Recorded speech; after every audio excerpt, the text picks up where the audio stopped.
All right, so I have to test to make sure that I'm live. So welcome back and welcome to a new season of the AT Still University Lunch and Learn. We are on to season 5 and we hope you had a great summer. We are all excited to be back. My name is Brian Krusniak and I get to be one of the hosts for this season's Lunch and Learn. But we've got lots of new things coming up for this season.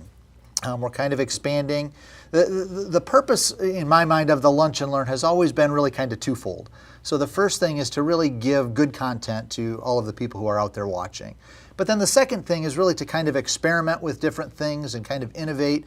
And with that, we wanted to bring some other people in. So we've got back with us this year, Joe Vincent. So Joe. Yeah, I looked up earlier and the camera was on us. I was like, oh, hey, well, there we are. Hi. Good to see you guys again. Which camera? We're figuring it all out this time. It's camera. This is part of the innovation, the experimentation. Great.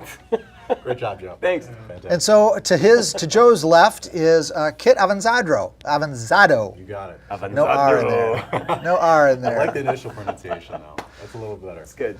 And Kit comes to us from communications and marketing. So we're really trying to get not just an IT and information technology content, but really expand it to include some HR kind of things, some communications and marketing, and expand the knowledge of what it takes to put this kind of content together. And then really, ideally, we'd like to move it even into an academic setting where we can kind of take what we learned here and move it into the classroom. So there's a lot of experimentation that goes on. Yeah.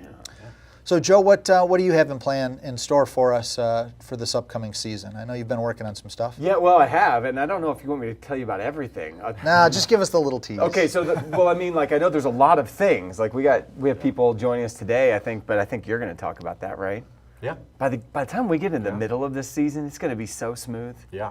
This is pretty smooth. I can't wait for that part, really. But no, what I've been doing is I actually have hooked a few people to ride in the car with me.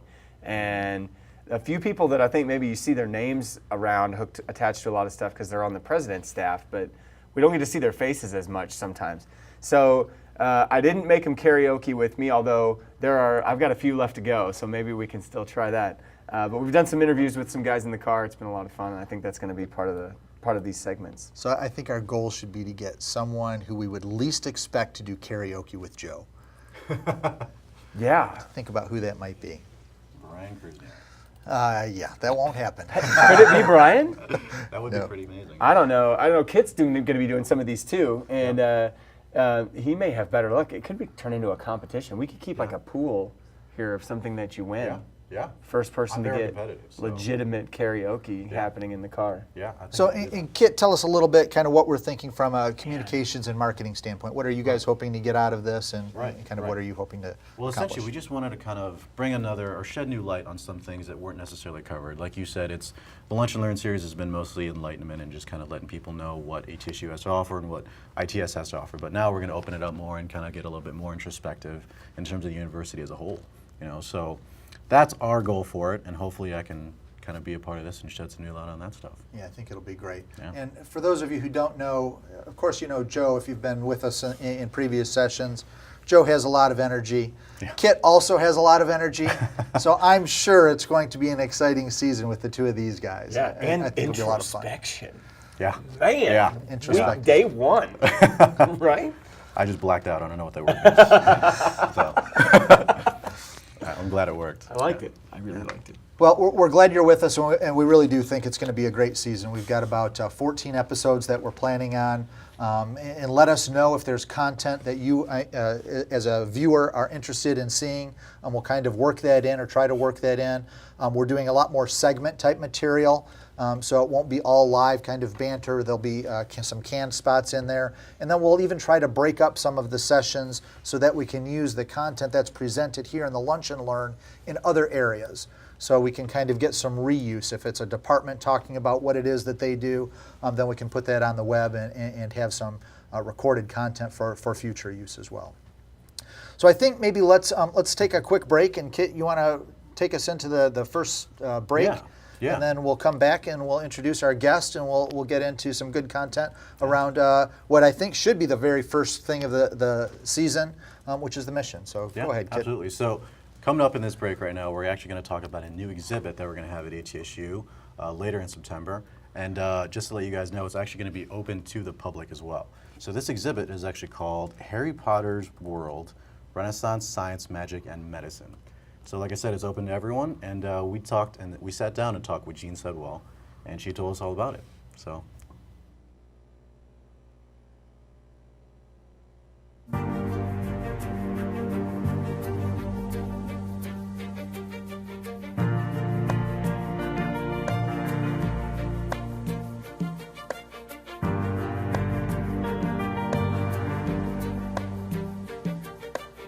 Our open house is October 26th, all day long, and we're inviting the Adair County Public Library, we're inviting Truman State Library, we're inviting our board members. I want to invite everybody to join the library staff to dress up in authentic Harry Potter costumes. We are going to do so, and we hope you'll come out and enjoy our exhibit, enjoy the lecture and the reception afterwards, and just have a fun time at our annual open house.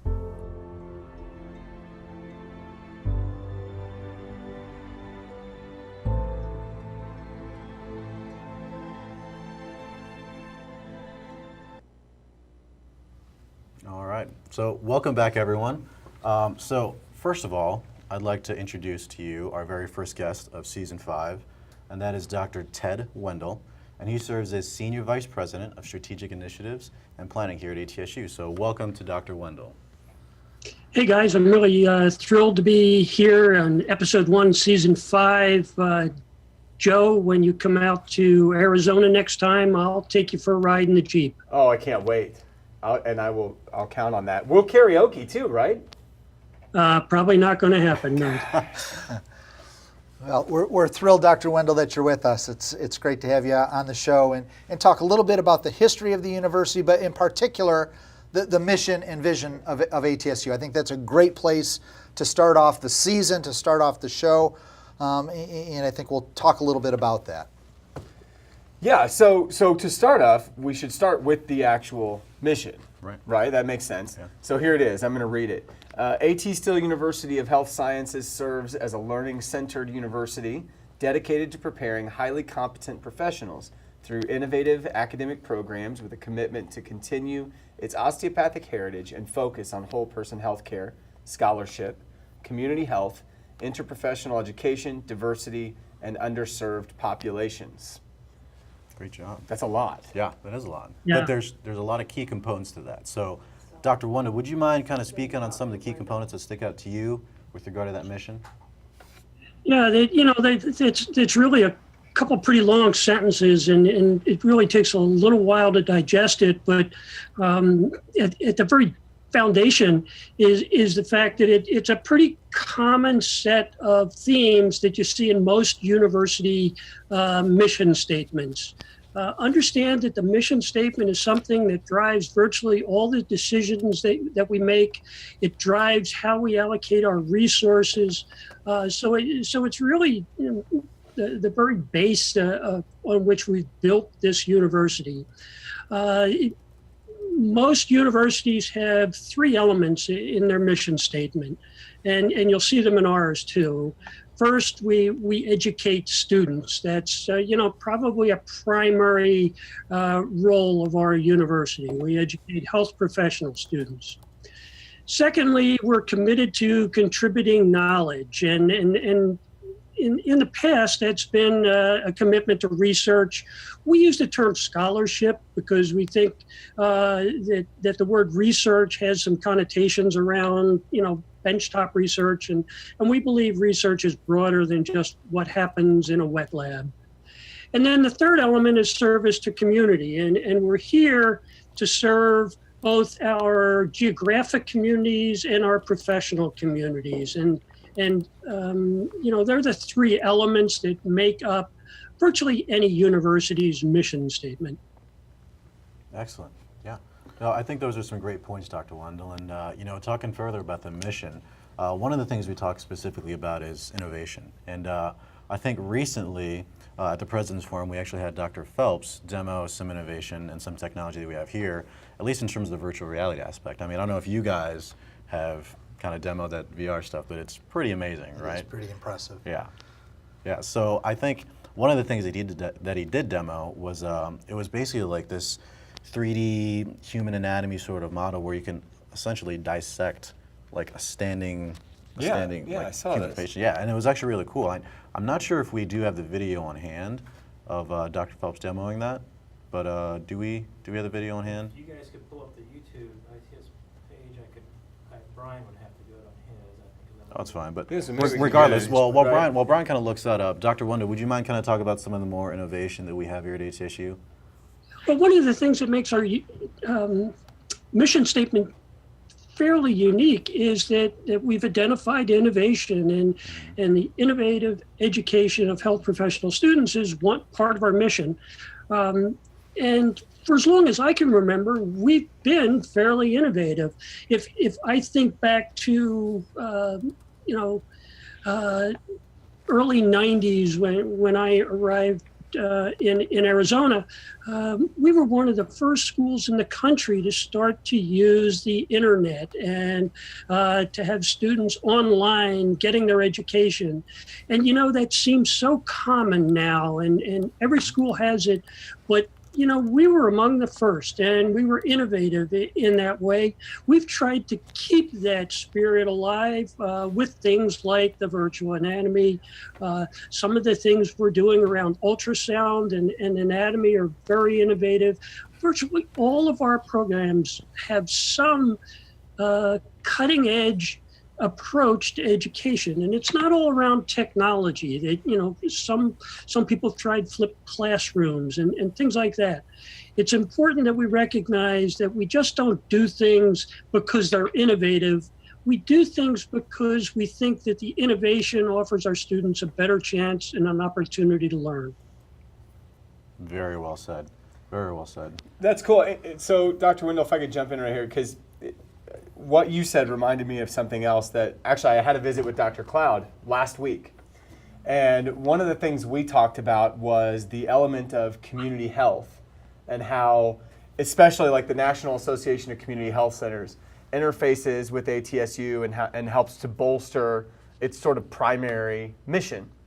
And it's one of the things that I remarked. In fact, it's an interview that's coming up in a few weeks in one of these driving ones, where we said, man, I guess I never fully appreciated that when we say the institution has a bigger purpose than maybe even just educating physicians or making money through new programs or advancing a nonprofit, but especially with the CHC element and the format of the new schools that have followed in the last 10, 15 years, that's a huge part of our purpose as it relates to serving our communities.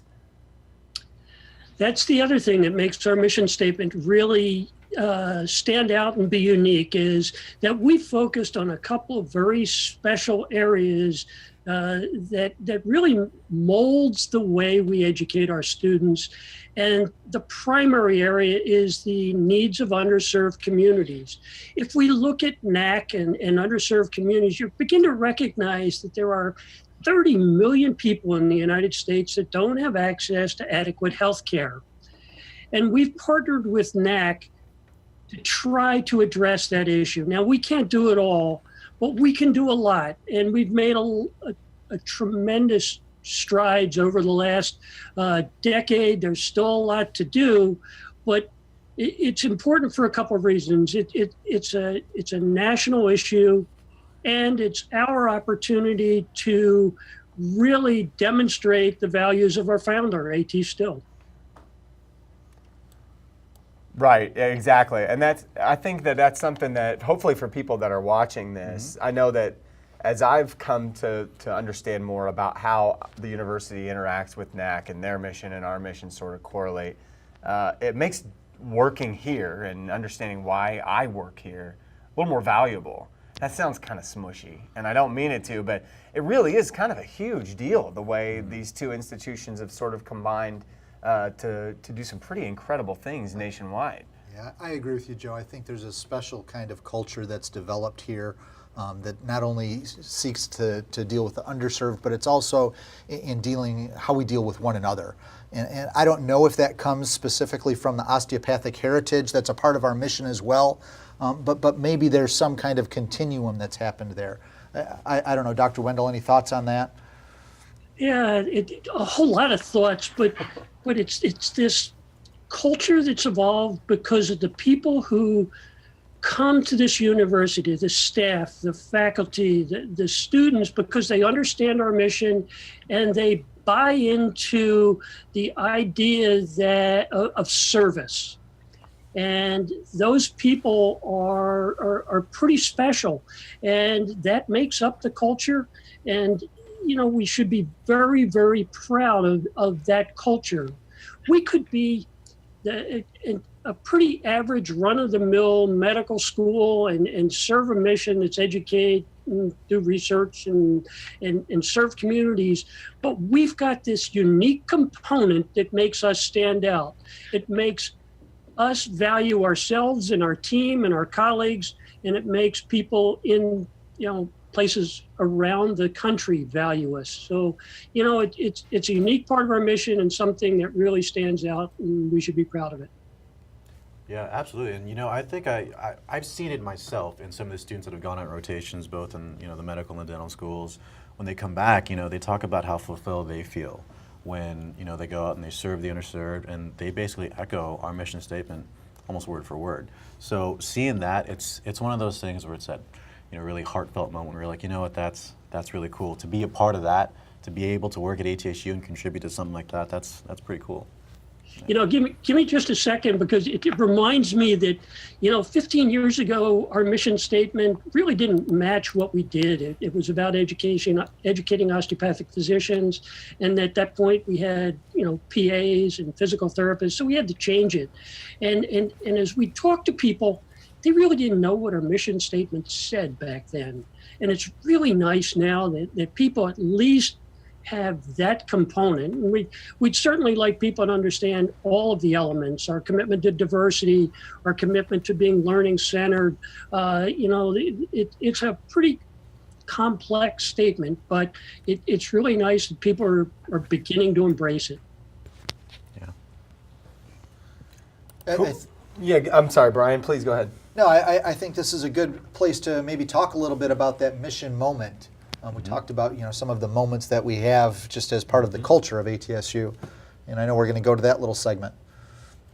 Well, but before we get to that segment, let me explain a little about what we're interested in doing. That mission statement's a statement. What we'd like to do over the next couple of months here on Lunch and Learn is to put some life to that statement and to show people what the outcomes of our mission are. So we put together little vignettes that we're going to run as mission moments. And to be perfectly honest, this is something that the president's staff does every month. We end our meeting with a mission moment, and we have these little anecdotes that people have experienced that we share. And I thought it was kind of a good idea if we got to share them beyond just the president's staff. So, we put together the little vignette that people are going to see about our mission. Great. Cool. Yeah. Well, I guess we go to it then, right? Yeah. Hey, Dr. Wendell, thanks for spending some time with us today. I think probably as we carry through the next few weeks, I bet you we end up referring back to this segment that we've done today a lot. As we look at different elements of the university and what's happening in different corners, it's going to be hard not to tie it back now to the conversations we had here today, because I've appreciated getting to a bigger, broader, maybe 50,000 foot picture of the whole deal. So we appreciate you coming and doing that for us.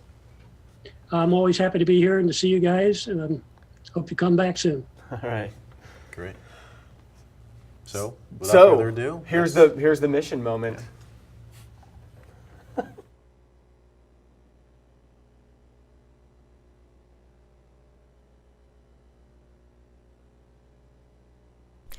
ATSU Mission.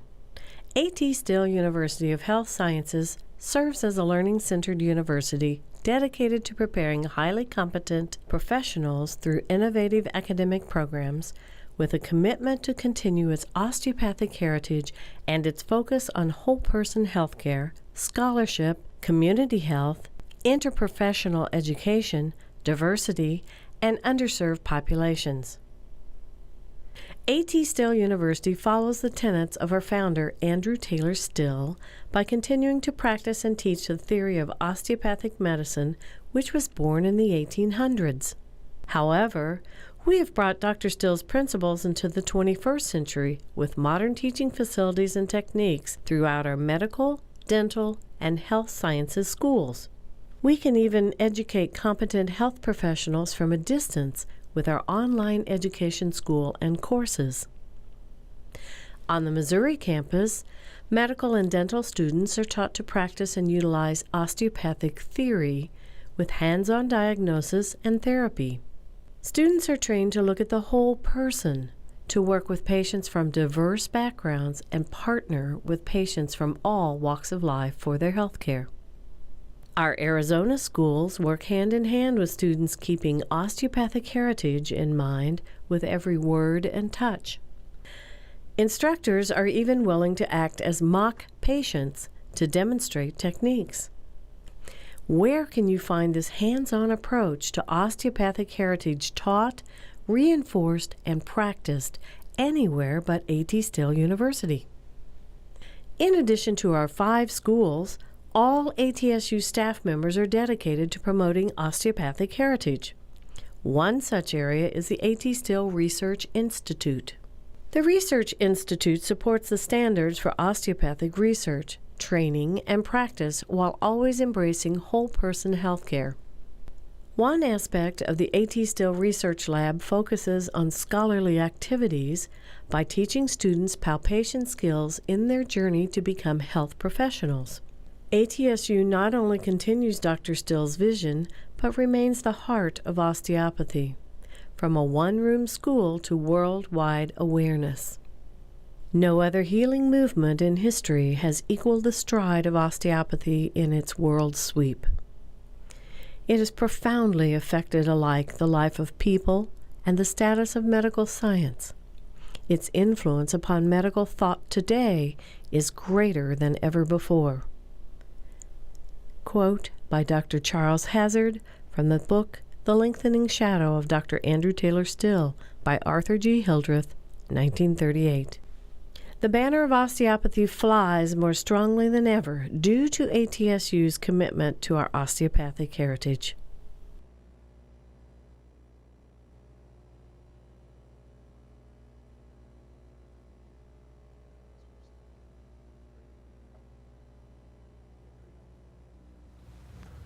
All right, good deal. So we're moving into the next segment of the show. Maybe, Dr. Wendell's always fun to have on. I really do like the mission stuff. And I think there's going to be more of this. But this next segment might be my favorite. Just because... Because you were involved in it? And I got to drive. I don't know if my personality makes it apparent at all, but sometimes riding in a car with me is a touch and go type experience. I can see that. Yeah, it's a little squirrel kind of thing. Oh, yeah, I can see that. But so what we needed to do was, through a bunch of employee surveys and forum stuff that we did last year, one of the things that we discovered is there's this group of mysterious individuals, and they're called the president's staff. And they're not really mysterious, but it turns out that a lot of people don't have, understandably so, don't have a lot of interaction with them. And sometimes these guys have huge amounts of responsibility for overseeing the day-to-day or the navigation for the strategic mission of the university. And so we don't see their faces, even though their influence is felt in a lot of different areas. And so the questions were coming up like, well, okay, so who are these people? And where do they come from? And are they even qualified? And what's their favorite color? And other sorts of questions that we thought we should try and answer. So what I did was I've convinced, and Kit is working, you're lobbying, right? Oh, yeah. You're going to see me and Kit in vehicles, moving vehicles, for the next several weeks, interviewing some of these folks off the president's staff. And it's a lot of fun. Yep. The one we're going to see today is with Dr. Norman Gevitz.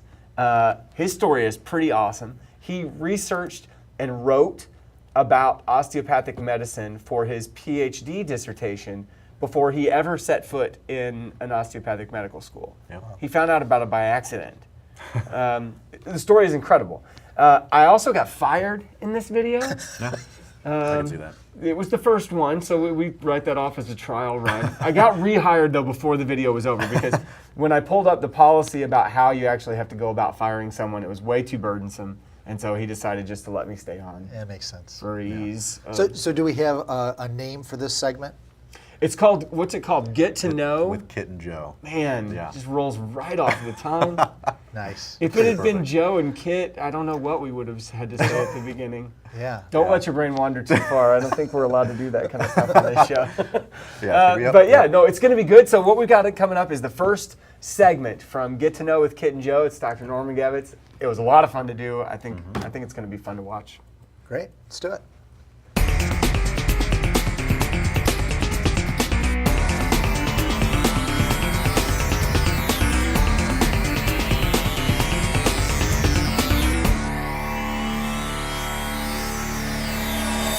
My name is Joe Vincent, and I am here today with today's episode of A Day in the Life. And I actually convinced this guy to get in a car with me, if you can believe that. This is Norman Gevitz, Ph.D., and he is the Senior Vice President for Academic Affairs. Did I say that right? You did. The Day in the Life segments are really about getting to know some of the people on the president's staff. We see that phrase used a lot. It's mentioned actually in a lot of policies and a lot of emails. But some of those folks, depending on the nature of their work, are more or less visible than others. And you've got a big job, really big job, I think, because it's just so many letters to even make up your title. Well, the more letters, the more important. That's right. job That's that right. You're saying. Okay, If I it buy takes a into that. full line just to Yes. write your name and your Yes. title, then you got to be doing something heavy. Yes. But we want to start at the beginning. Before we get to that, I'd really like to know, like, where'd you go to school? You PhD, but that can be in lots of different things. Yep. And what were you doing before you came here? Okay, so I started out in New York, got my bachelor's and master's degree at New York University, and then came out to the University of Chicago, where I pursued my PhD in sociology. And the topic of my dissertation was the DOs, osteopathic medicine in America. Is So, that right? Yeah, so I became interested in osteopathic medicine while a graduate student. Very interesting. And you published it. Yes. I've seen copies of it, like in the museum, right? Oh, thanks a lot. It's actually never been out of print, but yes, it's in the museum. Sorry, I didn't mean like it was archived. I just. Actually, it came out, Johns Hopkins University Press published it. It came out in 1982. A second edition came out in 2004, and I'm working on a third edition now, which should be out in about a little over 2 years. Nice. Yeah. Next to Jason Haxton, I think I'm the most enthusiastic person on campus talking about osteopathic You two would medicine. be unstoppable. It's not pretty. I want to say it's not pretty. So what does the Senior Vice President of Academic Affairs even do? Well, a lot of people ask that question. and the reason why they ask that question is that I'm not the face of the university. The deans are the face of the colleges, and the president is the face of the university. Right. And you could see by judging in my face, I'm not qualified for that. This is where I have to just keep it straight. I'm not Okay. saying anything. But basically, I'm the chief academic officer, and so I'm responsible for the smooth functioning of all 6 schools on 2 campuses. Okay. So Small job then. Small job. Yeah. So I'm kept busy going from campus to campus, and then the other travel that I need to do as part of the job. But basically, as chief academic officer, I'm the person that is expected to maintain the quality and to improve things at the university. So what are the main tasks these days that are keeping you most the chief occupied? function that I have is to make sure that all our programs are accredited, both programmatically, and also we're going through right now preparing for the Higher Learning Commission, which is our regional accrediting agency, to do a self-study and make sure that we are reaccredited when the time comes. Right. And I have wonderful people who I work with. Ann Boyle is basically responsible now for the HLC effort. Leonard Goldstein, who is Ann Boyle is the associate vice president for academic affairs. Len Goldstein is the assistant vice president for clinical education development. And one of the issues that he faces is making sure that all of our programs have sufficient clinical education positions open when they are training as students at ATSU. So we're a busy shop. I travel a lot, as I said, and basically it's a big job. Sounds like it. Yeah, I know. I've been involved in some of the HLC preparation components, Yep. and I see kind of what a big monster that is. Yeah.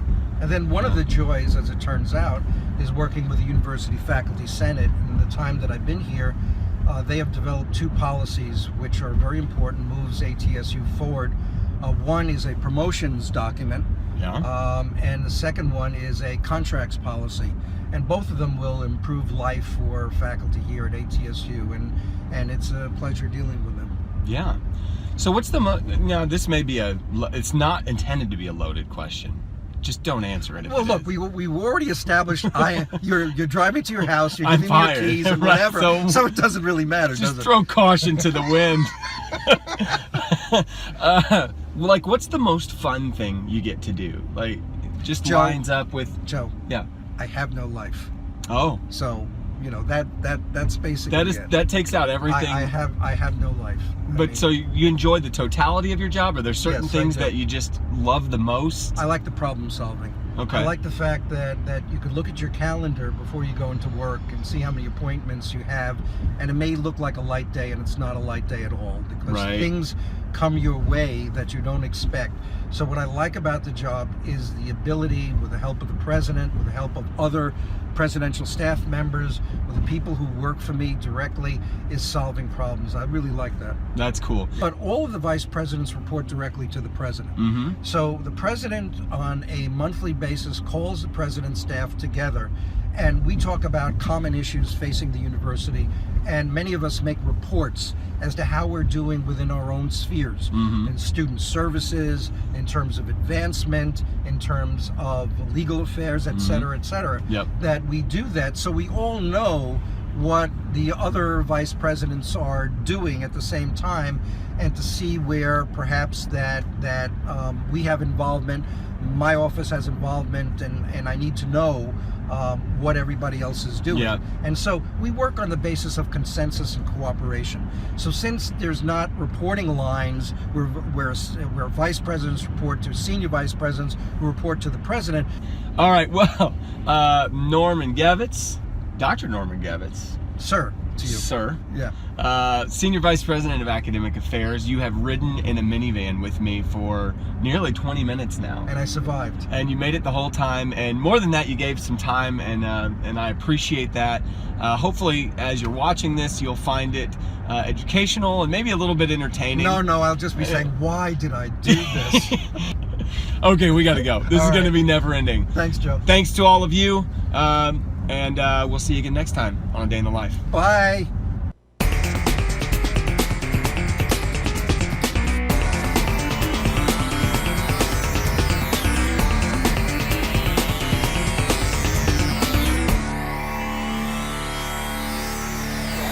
To take bids if anybody else just wants to come ride in the car with me. That looked like so much fun. I want to ride in the car with you. I think that's a narcissism coming out of We you. had a really good time though, kid. I'm not lying about that. It's Oh, kind of I like don't doubt sitting it. next to you. It's, I know. I actually requested you especially for this season of the Lunch and Learn. Oh, I see that. I noticed that I And was it written happened. out of the script in some of the episodes though, so I think they're thinking replacement more than addition. So Well, I think they're pretty informative. Yeah, Dr. Yeah. Gibbets wasn't lying when he said you were fired. I'm basically your replacement. We're just gonna break it to you slowly. this is more abrupt than you're, you intended. You're legitimately isn't it? just training me right now. and then once I'm up to The par. student has become the teacher. But really, that was a great job with that segment. I think we're actually gonna have a lot of fun with that going forward. Yeah. I can't wait. And maybe eventually we'll probably get the both of us in a car. We and should have do some- that too, yeah. Yeah, I think that'd be really cool. Maybe I'll just pop up. We won't even tell the person we're interviewing. I'll just hide in the back. I think that'd be That would get a reaction for sure. We'll get a reaction. Yes. I'm not going to tell you what kind of reaction Gene you're may gonna have get. to edit it out later, but we'll get one. Yeah, but you'll get one for sure. Cool. Awesome. So I do want to give a quick shout out to some of our team back here, first of all. Yes. And they're also telling me I do need to mention a couple of things here. So first of all, over camera. yeah, you can. Yeah. I don't know if you should, but you can. Nobody says what. I'm all tied in here. Just let me think about it. Go ahead. Right. So the ITS or the ITS Facebook page, if you just go to Facebook and search its.atsu.edu, go ahead and like that Facebook page, and also for the YouTube channel, just go in and search its.atsu.edu/YT. So, granted, we're live. I don't know if you got all of that, but essentially, if you do rewatch this, just make sure to like and subscribe those channels. So, but yeah, do we? Is it on the board? Well, yeah, there you go. See, there's the power of technology right there. Hey, I camera think. one, Corey. And I think Joe's. There they are. Look at those guys. There's our crew. These are all the people that actually work during one of these sessions. And if it weren't for them, Kit would look awful. So Yeah, you yeah. know how much they have to work with there. It is. It's a good skill set for us to develop. Yeah, So the next thing is to actually use it, all right? Right. absolutely. So I think that pretty much kind of wraps it up. Yeah, I think that's a wrap for today. It was great having Dr. Wendell. I don't know if he's still with us. Yeah. Dr. Wendell, thanks for participating and kind of heading up the season with the mission. I think that's the right place to start. It's the right type of content. It really speaks to some of the things that we're trying to do with the Lunch and Learn, but it's much broader than that when we start thinking about innovation, when we start thinking about delivering good content, teaching, learning, all of those kinds of things. So thanks for participating. Kit, Joe, you guys are great. I'm hoping that I can kind of bow out here at some point during the season, and these guys can just So that's take the over. strategy, But okay. bad news, they're firing me. I don't know if you heard that. So I think they're going to So- need you around for a while. So you can Yeah. still back out, and Joe will be gone, and it'll just be the kids. It'll be the kids show. Now your Yeah. nefarious That's it. plans are That's it. revealed. Yeah. So I think maybe I just received a label as the parent in that little Yeah. conversation. It's going to be good. I think that's what happened. It's yeah. going to be great. It really is. So thanks to everyone. Thanks to everyone behind the scenes. Thanks to you guys for viewing. We'll be back in a couple of weeks with a session from HR on the new time and attendance system. So that will be great. And then we'll talk a little bit about some of the things that are driving that with the Fair Labor Standards Act. That's Is that right, yeah. FLSA. So that'll be a good show. Good content for anyone who's a supervisor, anyone who's an employee. I think there'll be some good content. Yeah, but this next episode, I mean, this has been a lot of fun and sort of global informational. What's coming up is a little more regulatory and really relevant to what's happening nationwide in terms of new rules that they're making, how it affects employees, and how some new ATSU systems are coming online and processes to help us deal with the changes that we're dealing with in a regulatory level. So we'll make it fun, I promise. I don't know how. Maybe I'll throw a Bill of Rights at somebody or something. But it's going to be really practical stuff that I think everyone's going to want to catch up on. So if you're watching now and you know there are people who aren't watching, it's a great time to let them know that they're only one episode behind. Great. Yeah, so watch the back episodes, like us on Facebook, follow us on the YouTube channel. I'm not even sure that we mentioned that we're streaming on the Facebook channel today, did we? I found that out about halfway through the episode, yeah. So that's part of the innovation and kind of experimentation. Right. We'll play a little bit more with that and try and reach as many people as we can, give them all of the good news about things going on at ATSU. Thank you much. Bye.